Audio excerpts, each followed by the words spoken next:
Good evening. Nice to have you all here. Hope you have had a good weekend. Azrael, nice to see you. Oi, oi.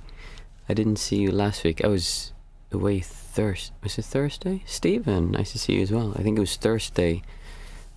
I was away. The cold just wouldn't go away. So I really needed the sleep. I had a few nights when I just slept absolutely terrible. And I thought, I need to catch up with sleep. So sorry about that. How's everyone been over the weekend? Have you had a good time?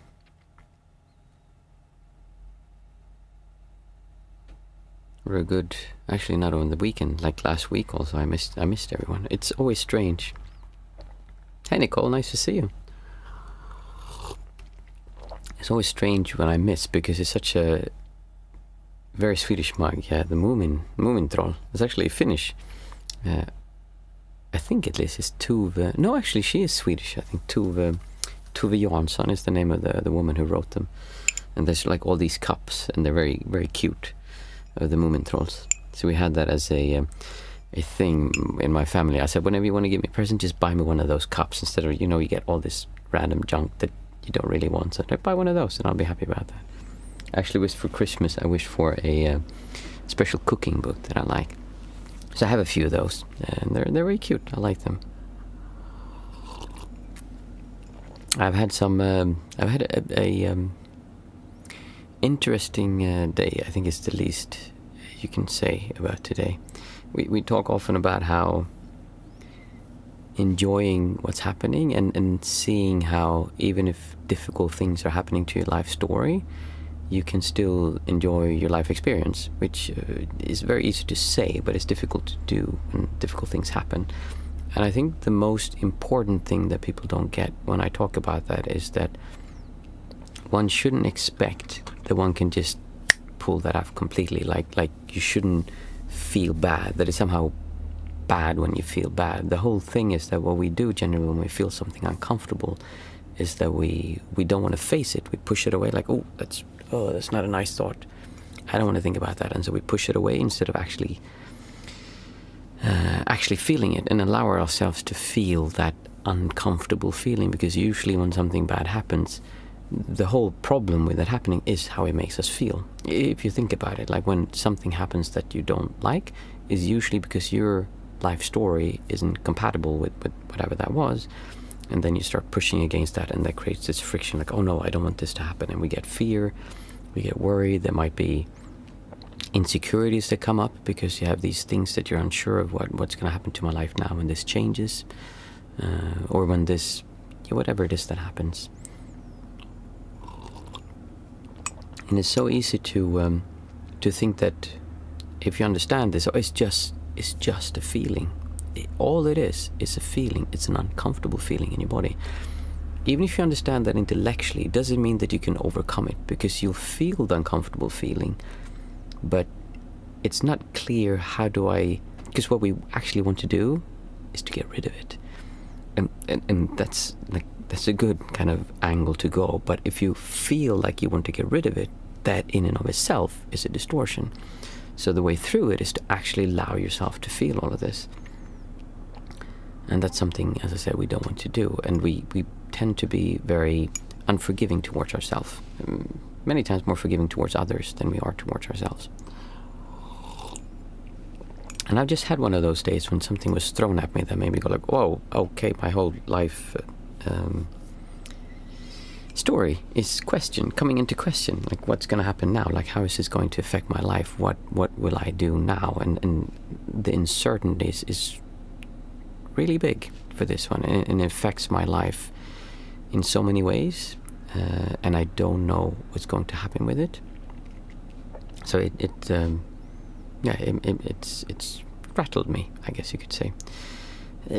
First off, I don't have any disease where I'm going to die, like something like that. It's not like that. But we had at work today, I had a conversation where it turns out that they are going to restructure. So my job that I'm doing now will not be the same.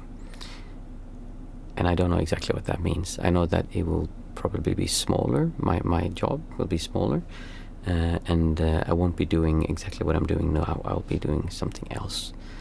And that has a lot of complications because we live very financially tight to make things work, and we're getting married, and we're fixing the house, and we have small kids. So there's like, it's not like when you were 20, you're like, it's fine, we'll just sort this out. There are very real consequences to having a part of your income fall away in a small family. And that creates a lot of distortion, to say the least. The universe is telling you transition from handyman to full-time guru. Yeah, I should embrace the guru, right? I should embrace the guru.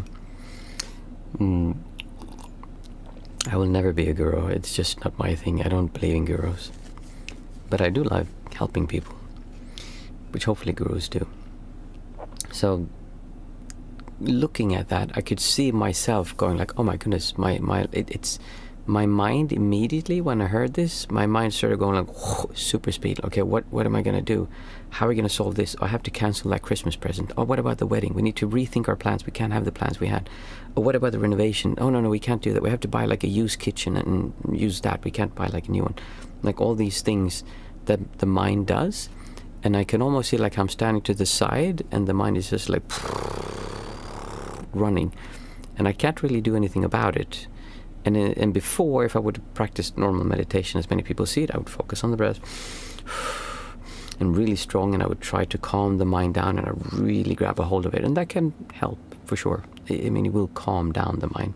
And I have absolutely done breathing meditation, but at the same time, I let it go. I'm not trying to resist it. I'm trying to feel, what does it feel like to lose a part of my identity? Because it is a part of my identity, even though I work to not identify with it. I absolutely identify with the fact that I have a job and I work at this place, and those are my colleagues, and I really enjoy going there. And some colleagues I like more than others, and there's none that I really dislike. It's like it's part of a family that will be ripped away and changed, and it would also change because I don't know what's going to happen with that last 30%. I wish I could say that the YouTube channel is doing so well, I'm getting so many coaching clients and selling courses that I'll just start doing this, which is an option. I mean, absolutely, I can do more of that. But the problem is that I'm still figuring out what I want to do and finding like my angle in all of this. So I wish this would have happened a year from now, where things had gotten clearer. So it causes a lot of being the world, not of the world. Exactly. It causes a lot of thoughts, not just thoughts, but like mental distortion patterns that keep running around. And I can see how I can be completely calm with it. It's going to be fine. And then I go into like, oh my goodness, I'm going to lose because it could actually be that I lose the whole job and they can't continue because they have to, they're saving money. So it could be that they're going to take it all away. And I'm kind of like, oh my goodness, that would be terrible. Like, what would happen? And how am I going to be able to, and I'm just feeling like I'm trying to get back on track with my life because, as I've told you about the neck injury, I can't sleep, and I'm doing everything I can to get that better, and it's actually working better. I think it's moving in the right direction.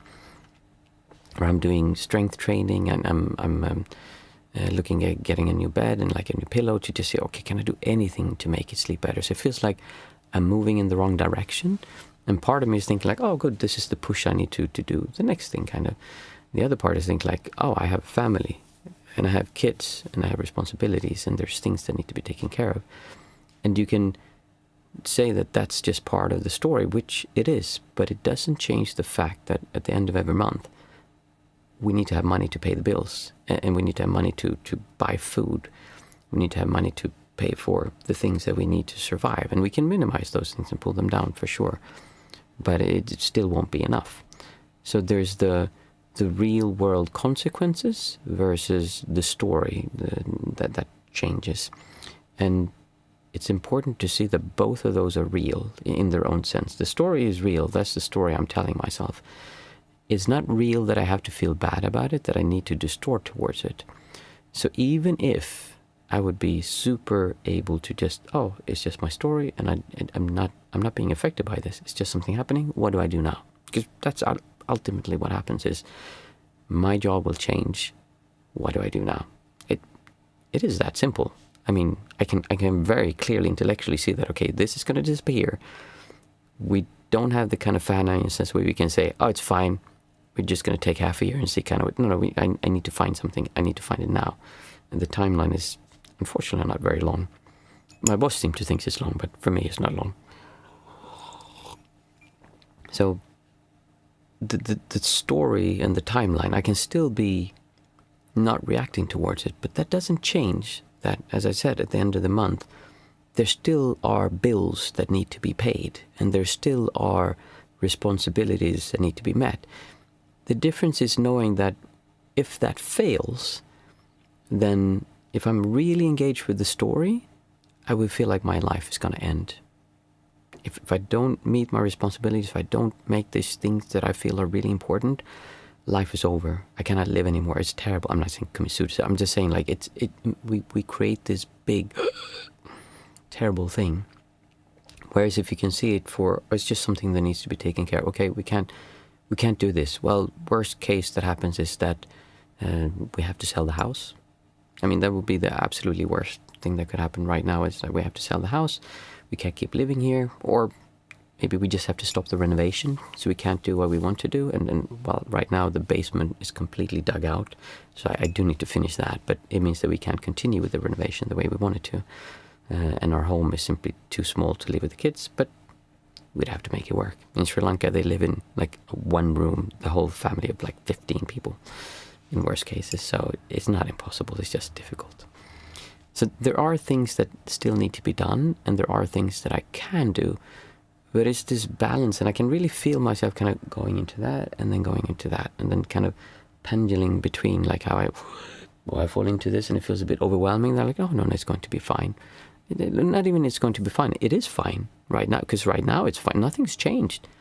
There's no difference now and yesterday. I mean, my boss knew about this yesterday. I didn't know about it, so nothing's changed. It's just that all of a sudden I have the knowledge, and now I'm reacting differently. Let's see. That is challenging. Happiness is a distortion, ? Depends on what kind of happiness. If it's happiness because of something, then there is a distortion in it. But that's why I tend to use the word being in a good mood, because that is less distortion. But everything contains, in Buddhism they say all is dukkha. Everything is distortion until it isn't. So until you're actually completely liberated, yes, everything is distortion no matter what you do. Nicole is saying, the other day I thought I was going to receive money, then thought I wouldn't receive it, then found out I would, and laughed at all the drama I went through when nothing had actually happened. Yeah, exactly. That's the story versus actual like reality. What is happening? Actual reality is that you had nothing to do with that. Like, that was just in your mind. Money's coming, money's not going, and we distort, it's going to come, it's not going to come. Whereas the money was probably on its way already. I don't know what that is. Like, someone had sent you money, or someone would, whatever it was. Like, that was already happened, kind of. Nothing you did really affected that. But we push towards it, we distort towards it, and that makes it difficult, and that creates the drama and the story and the struggle, most of all, the struggle. And as I say that, I also want to come back to what I started with. It is really important to allow yourself to feel struggle. So many people, that's what they call spiritual bypassing. So many people think, oh, this is for the higher good. This is actually my calling. This is not going to bring me on the path where I'm going to save the planet and I'm going to be a lightweight. And like all these things, that's just, you're not facing the music. You're not feeling the things that you can actually learn here, which is, hey, there's a part of your identity tied to this. There's a part of your security and safety and things that you have to look at, that we have to look at. And we have to look at these things eventually and let go of them. That doesn't mean, oh, you know what? I'm not feeling bad about this, so I'm just going to stay home. I mean, I don't need to go to work. No one's really forcing me. I mean, I could. If they would say like, oh, you lose your job, and well, then I'd lose my job and I'd be home, and I could sit on my bum and just like watch TV, surf the internet. I mean, I could do that. My wife would not be happy. I mean, my fiance, she would be upset about it. But there's not really anything. If I really, really didn't want to do it, what's she going to do? I mean, she'll divorce me and take the kids. Okay, so well, it still wouldn't work. And then we'd eventually lose the house, and I'd be thrown out, and then I'd be like put on the street. And we have social welfare here in Sweden, so I'd be probably placed in some kind of home. I don't know. I'm not actually sure what happened. Or we get like minimal surviving income so that I could live, and then things would happen. So in other words, it's not that you have to do things. It's just that the consequences of not doing them are so big that then we say, I have to do it. I've always said this, like there's no have to's. It's just about, but when we say have to, it just means the consequence is so big that I feel I have to do it. So if I don't find a job, if I don't find, or make it work with this job, it's not completely over. There are maybe options that can be worked out and we can make it work somehow. But if we don't, then that doesn't mean, and I don't feel bad about this, if I've gotten to the point where I can actually view this and not have any distortions, which I'm not right now, then that doesn't mean that all of that would just go away, my problems. But it feels like that. It feels like, the problems would go away, meaning the feeling of the problem, because that is a feeling, that is a distortion. But that doesn't mean that the situation would go away. The situation is still the same. No job, no money, eventually money will run out. If I don't have money, my fiance is going to get upset. She's very likely going to leave. We lose the house, move into an apartment, lose that, like live on social. Like that is still true, but it's the panic, the fear. And what I think many people, there's two parts to it. One is people are too hard on themselves. They feel like, oh, I shouldn't feel this. Or it's so important, I don't feel this because then I can manifest the right job or the right life for me. From this, I can make it into something big. And they start pushing like that, distort towards that. Or they go the other way and say like, oh, I don't care about it. And they like, just, it doesn't matter. The universe will provide. I'm just going to sit here and wait. And when they lose everything, like, yeah, it's not my fault. Like they're doing all this. Like I'm in center. Yes, but there's still a consequence on that. And if you're okay with that consequence, then yes, then do. I mean, if you find that to be a good outcome, then by all means keep doing that. But if you believe that it's actually nice to have your family around you, and if it's enjoyable to have your family around you, maybe it's even enjoyable to live in a home with roof over your head and actually have good, healthy food and have some life comforts, not excessively, but some life comforts. If you enjoy that, then it would probably be a good idea to find a job and to do something, but without the feeling bad about it. As Stephen is saying, where do we get out happiness from in a state of non-duality? Where do we get out happiness? What do you mean, Stephen? And when you say non-duality, I'm assuming you're meaning non-centricness. They're a bit different, but let's just assume that you mean that. So be kind to yourself when this stuff happens. Don't think that you shouldn't be experiencing and then push it away. Like it's all about just feeling these feelings and facing and seeing that in that's you, in that distortion, in this feeling like, oh my goodness, what's going to happen when this happens? That's you. That's where you are. And when something big happens like that, it's very strong and it can be a really good source to work with. Meant to say are not out. Where do we get our happiness from? In a state of non-duality? Oh, okay. So, in a state of non-centricness, the idea of happiness is just pervasive. It's just everything feels good. And this is the thing. When you can really perceive reality without you messing everything up, and when you just see everything as it is, it's really enjoyable to be alive. Life is enjoyable. This is what I talk about the whole time. We're so obsessed with creating this perfect life for ourselves, and we don't realize that you don't need the perfect life. You need to have a life where you're not ruining it by coming in with the idea that you need to have a perfect life, that it needs to be a certain way. As I said now, like if I go into this with the idea that it has to work out exactly as it was before, otherwise it's terrible, which is what I want. I want it to continue the way it is, but I realize that it can't.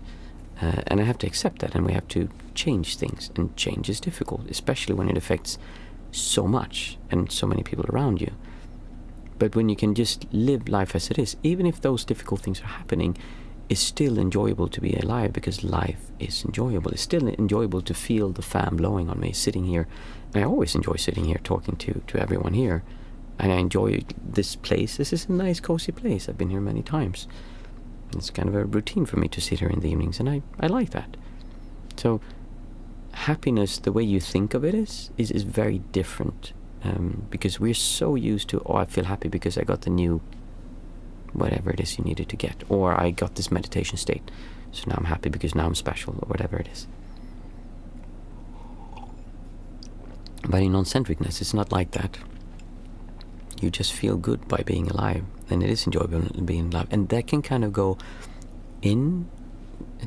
out, and then in again, and you go in and out, and you go back and forth like this. So it can be then there comes a difficult feeling, and then you go out and like, everything is fine. There's nothing to worry about. And the pain from having something like I'm going through now, because it is pretty painful for me, is so strong that it actually helps with finding this polarity, because I can feel that, and it pushes me over to here. So I can this is not nice to experience this. Why am I doing this? This is a silly thing to do. And then it helps you go over there. But as I said, it's not easy to do this, and we tend to go back and forth. After you go through it, it lands us more towards this side, where you're not inside of it.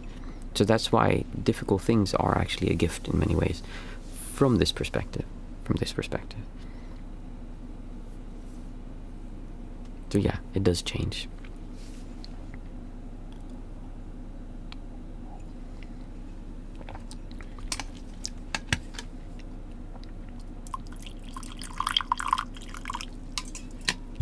But we'll see how it goes. I still don't, there's so much I don't know, and I think for me that's the most difficult part. I wish I knew, okay, this is what's going to happen, and then I can prepare. Now there's so many things I just have no idea, and this came completely out of the blue for me. I had no idea about this. I did not suspect this at all. So it's a bit disorienting to figure out exactly what to do about it. It might mean that I simply don't have the time to run the YouTube channel, because I might have to get another job, and many jobs in Sweden require you to work 100%. Then I won't have time to do this. So then that's something I really don't want to do. So I'm looking at solutions. How can I actually continue working and doing the things I enjoy, which this is a part of? But to do that, it requires time, effort, energy, and money. Actually, it cost me quite a lot of money to run this channel, unfortunately. So I need to readjust what my plans are and how I'm approaching all of this, which is why it's so confusing, because so much of my routine, my daily habits are centered around this, and it's centered about going to work, and that can be disorienting for sure.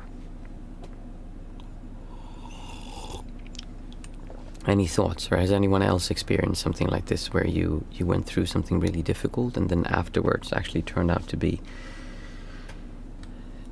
a great way to overcome something that you had, some fear? And many times, as I said, all the change I've had, it's always led to something good. I remember the first girlfriend I had, I was so in love. Oh my goodness. I was just completely heads over heel in love. Completely gone. And that ended really badly.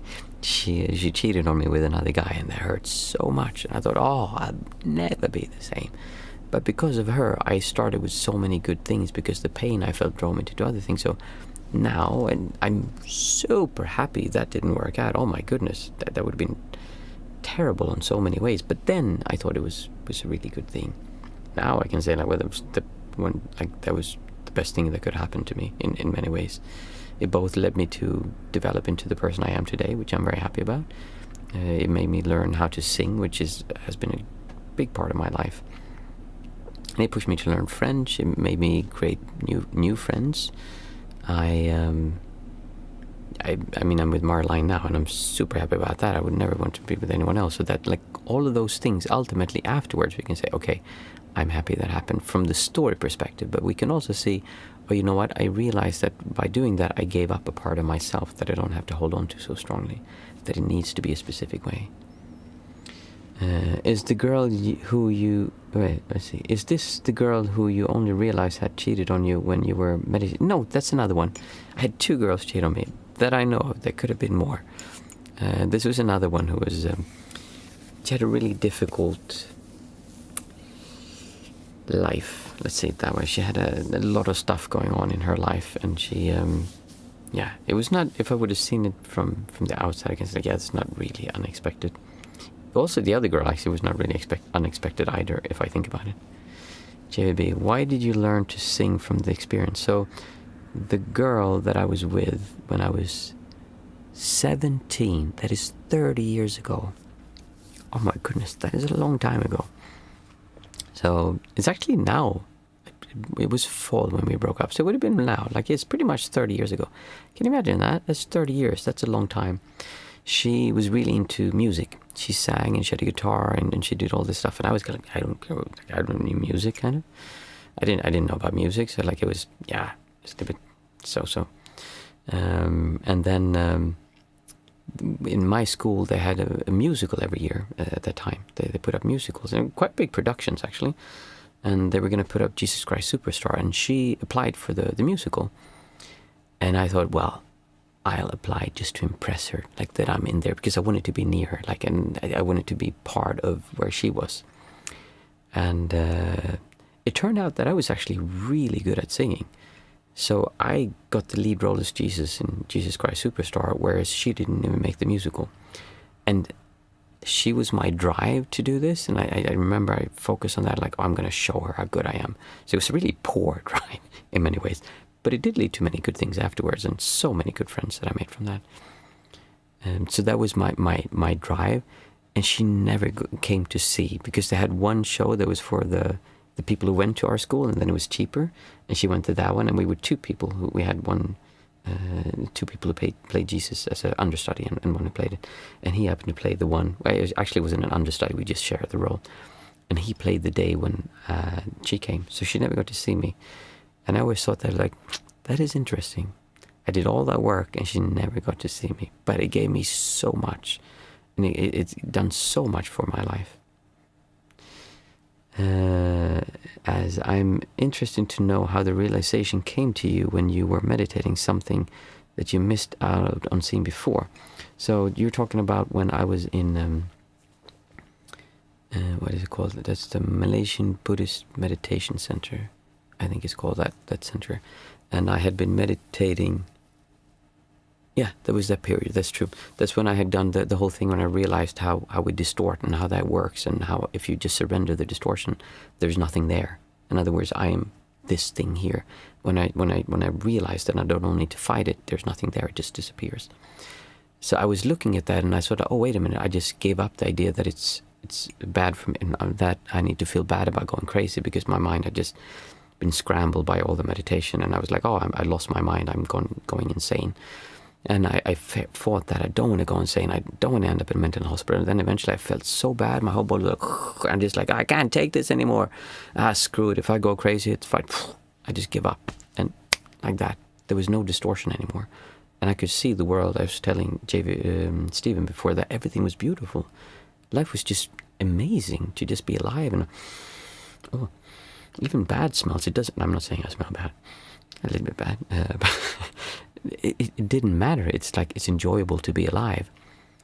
And that's when I started to come up with my technique of how to view all of this. But what I did in the beginning, you don't need to do this because there's enough bad stuff around, so you don't need to go looking for it. But I went looking for it. I was sitting and I was just letting whatever came up come up. So one of the things that came up was that there was a guy who came in, and he had a white, like, blouse, kind of linen, and like really muscular, and he looked really good. And I looked at him like, oh, damn, like, that's a good-looking guy. I'm like, oh, man, am I gay? God damn it, I didn't want to be gay. Like, oh, man. And I started fighting. I don't want to be gay. Like, I had this whole drama about, like, not being there. Like, I started imagining every single sexual position I could with another man, and just feeling, what would that feel like? And they're like, oh, I don't want to. Like, no. And just, why? Why do I have this aversion towards it? And just let that come. And eventually it just fell away. It's just thoughts. It's just things. I don't need to do anything with this. And there's no reason to feel bad about it. And then all of a sudden, I had no issues with that anymore. And it turns out I wasn't gay. But it could have been because I gave up the idea that I don't want to be gay. Like, I had this thing about that. So I surrendered to that, and that disappeared. And part of that was, I was sitting, and I think I was actually thinking of the first girl who cheated on me and how much that hurt. And then somehow this other girl came in, and there was this experience that happened when she disappeared for a week. We called each other every day. She was working as a model in Asia, and we called each other every day. And it was expensive at that time. We didn't have Skype, and we spoke on the phone. And then she just disappeared, like the whole weekend. She didn't call back. I was like, what? Just why? What's wrong? And I called, and I I think I called her mother even, like, is she okay? Like, I was worried something happened to her. And it turned out that she was like, no, I just went to the house of their leader or something. They had a big house up in the mountains or something. So obviously she had cheated, yeah. And afterwards, when we, long story, something else happened. It's like, oh, this is my punishment, she said, because of what I did. And I thought she meant the boyfriend she had before, but she was talking about me, but she never said it straight out. And there was a lot of things that just kind of like click, click, click, click. Oh, wait a minute. She was trying to tell me she cheated on me, but didn't dare to really say it. And that's where all of that came from, kind of. And that whole situation never made sense. And when she came back, she had this like just didn't really want to like touch, and like was very like, oh no, it's just I've been here so long. But she was obviously like had an affair with someone else there. JB, please sing for us one day. I will sing for you one day. There actually is a video of me on YouTube singing Gethsemane from Jesus Christ Superstar. And I think there's one where I sing Leaving on a Jet Plane and other Swedish songs. There are some videos out there. You'll have to find them yourselves, though. I'm not going to share them. But they're a long time ago. So, life takes unexpected turns. And when we fight it, when we work against it, then we have a hard time. And when we don't allow ourselves to accept that it is difficult to have change, because we think, oh, I'm beyond that, or I shouldn't feel this, or I'm so mature now, I shouldn't feel bad about this. But actually feeling, what does it feel like? Many people tend to be motivated by it, like I was when I learned how to sing. We're motivated by like, oh, the pain caused me, and I was really into the, like I'm so drama and singing and acting, and like I got it out that way. And that is one way of doing it that is possible. But let's just say it doesn't help you let go of just, it doesn't permanently solve much. It just keeps this thing going, kind of the whole drama. You start off as Jesus Christ, then turn into the Buddha, Buddha Superstar. Yeah. I had a friend actually who wrote a song when I left to be a monk. He wrote a song which was like a German techno song about he's a superstar and now a Buddhist monk. It's like a Rammstein kind of style song. It's hilarious. I wish I could find that one. He did it as a joke, kind of. He used to write songs. So that was fun. That was a good song. I remember that one. Nice. As always, it's nice to talk about this because I can feel the kind of fragility or the vulnerableness about this. It's something that is almost like an open sore. It's sensitive to talk about, and it hurts a little bit. And I look at it and I try to not push away, but I really feel this because this is probably the biggest thing that's happened to me in quite a while. I haven't had anything that will affect my life as much as today for many years.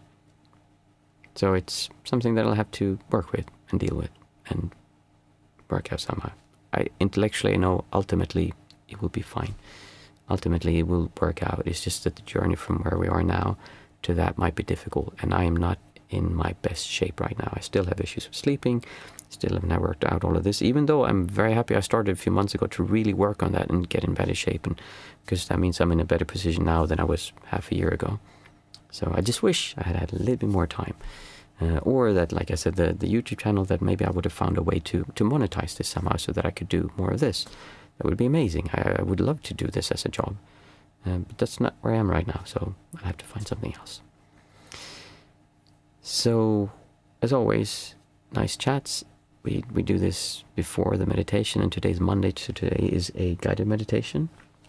We start off with the chat and then do the 5, 4, 3, 2, 1 method, which is a way to bring yourself back into your senses and really feel where I am and what I'm experiencing right now. And then after that, today we'll do, as I said, a guided meditation for 20 minutes, which is the normal time.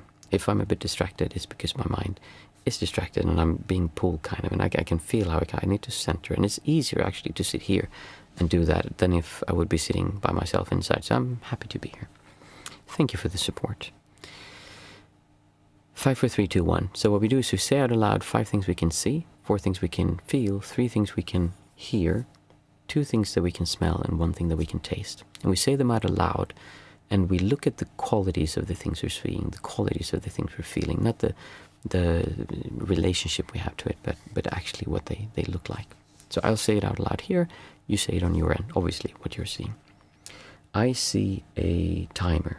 And when I look at this timer, I look at the reflections, the shadows, the matte glossy surface here, and the shape of this, and the metal, and how it curves around, and I can see all these stuff being printed on it. Really just trying to see it for what it is, like just shapes and figures. I see myself on a screen, which is an interesting thing to see. I see a office chair.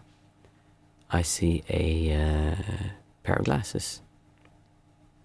And I see a webcam. 5 things I could see. Next we take 4 things we can feel. I feel my leg. I can feel my cup, and I can feel how it's warmer up here, and then here, cooler up here, and then a little bit warmer down here. It's very glossy and smooth. I feel an itch here in my beard. There's something itching. And in my nose. That's nicer. Oh, that's an interesting feeling.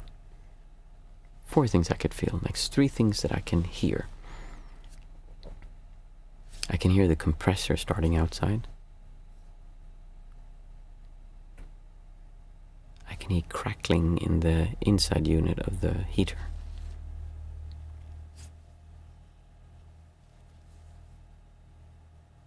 And I can hear the fan of my computer.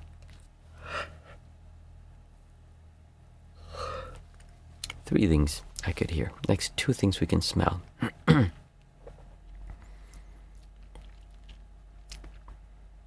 I can smell a sweet. I'm taking something called glycine. It's like an amino acid.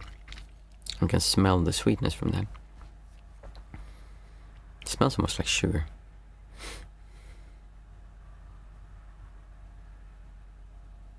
I can smell a bit of sweat. 2 things I could smell. Next, 1 thing we can taste. I can taste a bit of blood. And it tastes like iron. I dropped something on my lip before. There's 1 thing I could taste.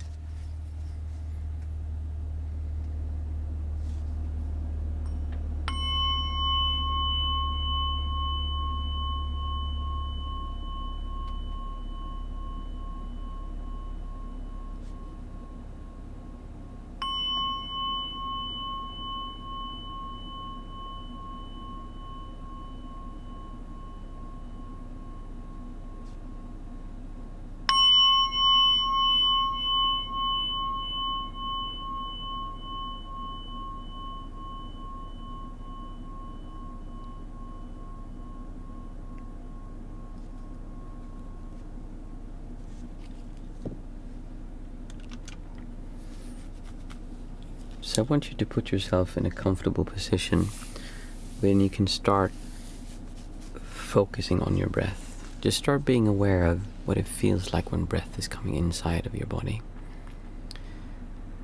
For today, I want you to take a moment to just realize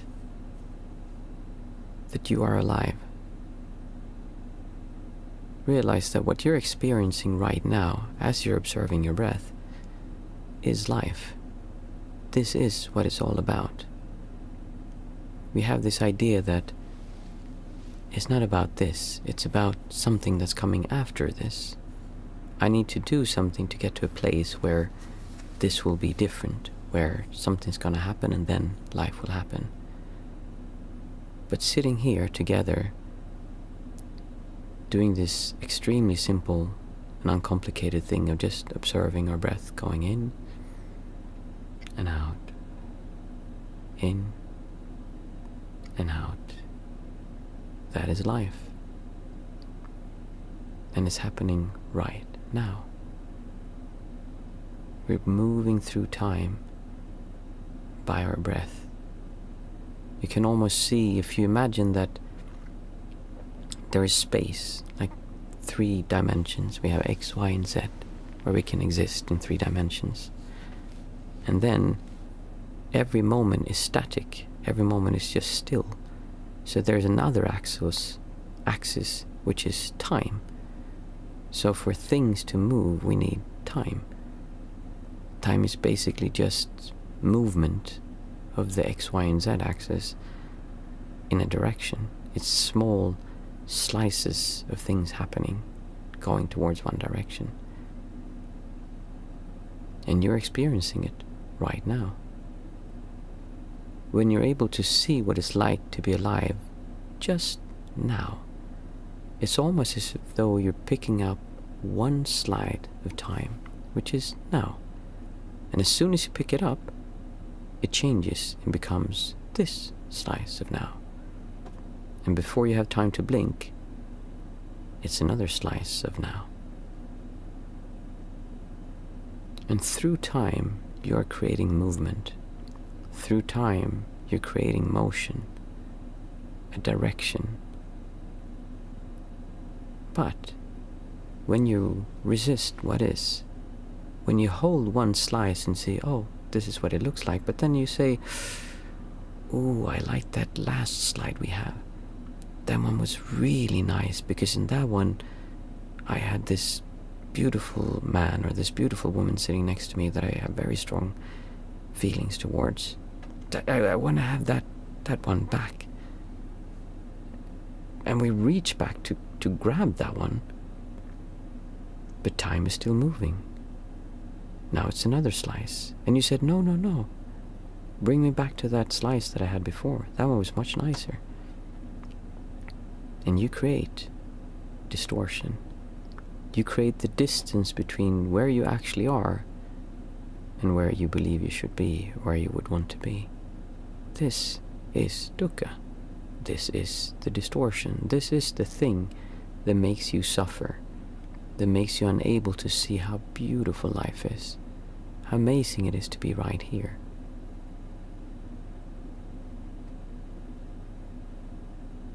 Just by observing your breath, all of this can be seen. But if you make it into a thing that you need to be able to follow your breath for 8 times and then down from 8 counts, and if you have any thoughts, then you failed. Then you're missing the point. The point is not to be hard, not to be judging. The point is to be forgiving, to be accepting, to see that this is something you've trained for a very long time, to reach for things that society tells you to. Well, you can't just be here and looking at that slide. No. I have a much nicer slide I can sell you.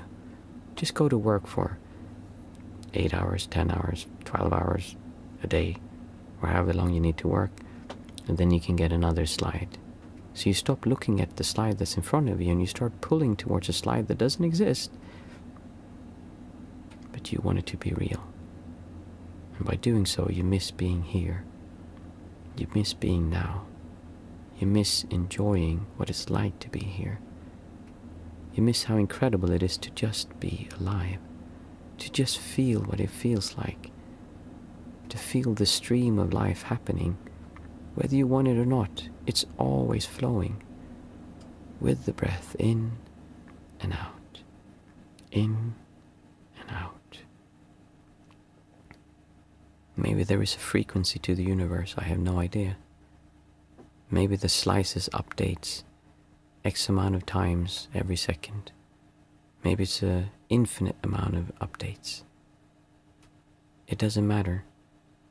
It will still keep on moving no matter what you do. There's always movement.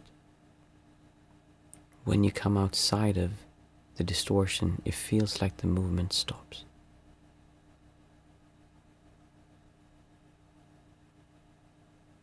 Everything is still.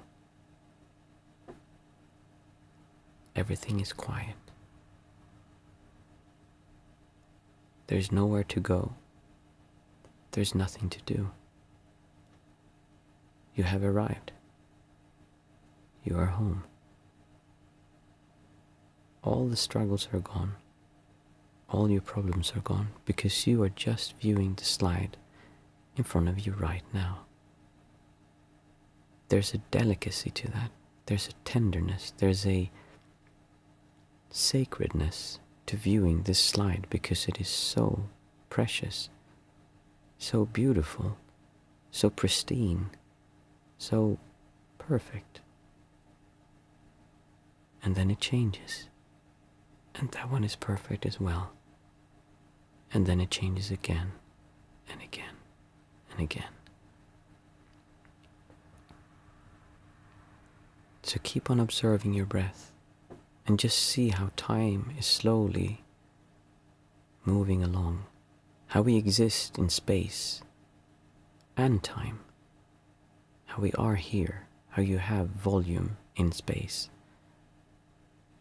And then gradually you're moving through time, and you can choose what to do with your movement. You can choose a direction, you can choose an angle, you can choose a focus, but time will always move, and resisting it is futile. Resisting it is what causes suffering, is what causes dukkha, or the distortions. So just observe and see if you can get in the stream and just enjoy life right now.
Imagine that you're swimming against the current. The water is flowing. It's not very fast, but it's still incredibly difficult to swim against it. You keep being pushed around, and all of a sudden there's a stone and you get afraid. And you swim even harder. You push and you push and you push and you try to swim away so you don't get hit by the stone. And then you swim towards the other side because there's another stone. There's frothing in the water. You're getting thrown around. All of a sudden you're having a hard time breathing. You're out of breath. It's difficult to stay afloat. The water pushes you down. You become overwhelmed. You're fighting the stream. You're trying to go in another direction. You're trying to make time stop.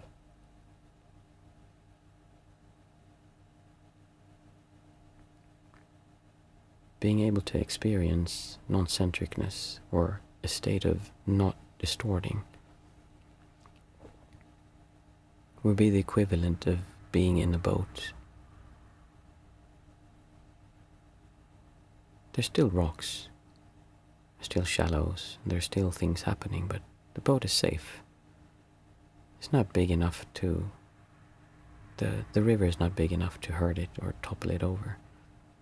You move around and sometimes it bangs a little bit, but you know it's safe because you're in a boat. And you gently, merrily go around the boat, down the stream, not fighting it, just enjoying the view. And you realize that it's a beautiful scenery around you. It's a beautiful forest with lots of birds, and they're all singing.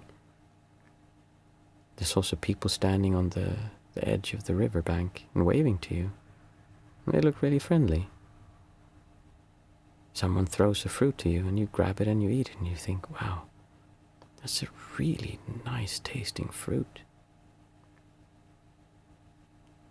And the boat bobs along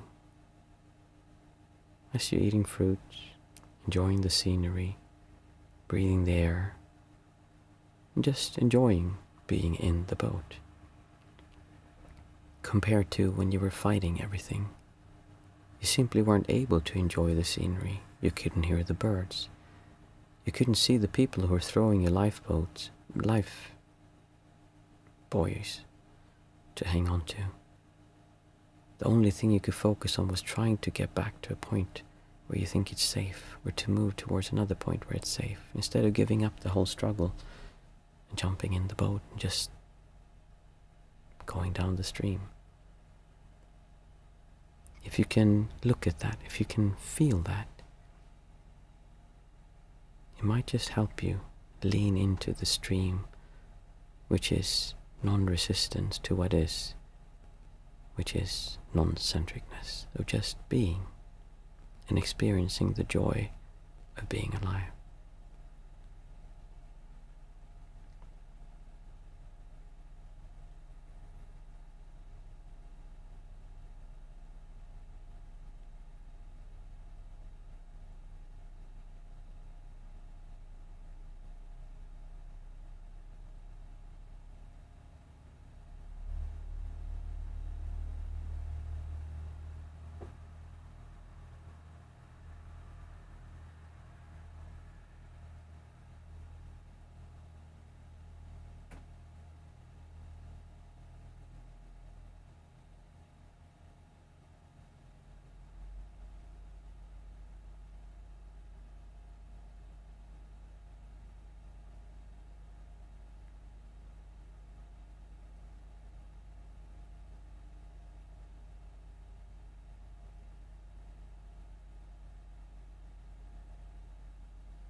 thank you for a really nice sitting.